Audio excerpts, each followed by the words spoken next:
I love you, Allah. You know, one of my favorite places mentioned in paradise is this guy who makes it to paradise. Surah Al-Safat, he makes it to paradise.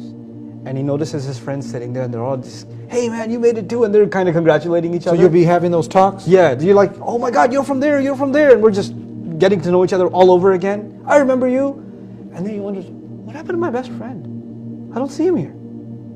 So he, from way back in the day, back in this world, he remembers his one friend missing from this group. And he goes, would you like to know what happened to him? And nobody else volunteers. But he wishes to see his old friend. So imagine this, in Jannah, Allah opens a window so he can see his friend in hell. Okay, so this is a scene described in the 37th surah. So he looks at the guy burning in hellfire, his best friend. You get to see this now. You get to see this from Jannah, because in Jannah you get anything you want, right?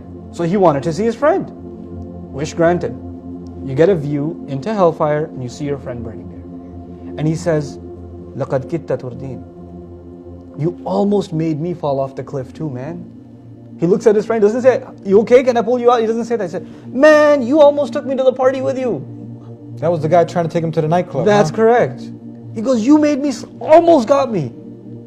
You're the one who used to make fun of my religion. You used to say you're too extreme. What do you mean we're going to go back to paradise? Or there's going to be a hellfire? You're the one who used to crack jokes with me about religion. You're that guy. And then, now imagine this guy who's in Jannah looking at this and saying, oh thank God I didn't listen to you. Because for a second there I was thinking about it. Right?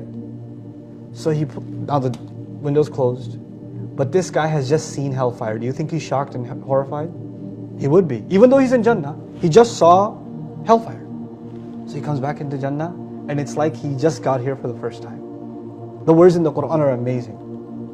أَفَمَا نَحْنُ بِمَيِّتِينَ? Are we not going to die anymore? Really? But wait, he already knew that. He's in Jannah. But when he saw a glimpse of hellfire, the most beautiful thing he could appreciate about Jannah, first and foremost, like it's a reintroduction to Jannah, what was the first thing he says? We're not going to die anymore. Except that first death we already tasted. You know? And then the second thing he appreciates, I want you to imagine what this is. The second thing he says that he loves about Jannah. Now imagine, trees, mansions, friends, waterfall, all the food you want, amazing things around him. And what's the number two thing? First thing, we're not going to die anymore. What's the number two thing? He says, this is the most amazing thing ever. Number two reason, we're not going to be tortured. There's no more pain. That's the second thing he appreciates. Why? Because he just saw what pain looks like. SubhanAllah.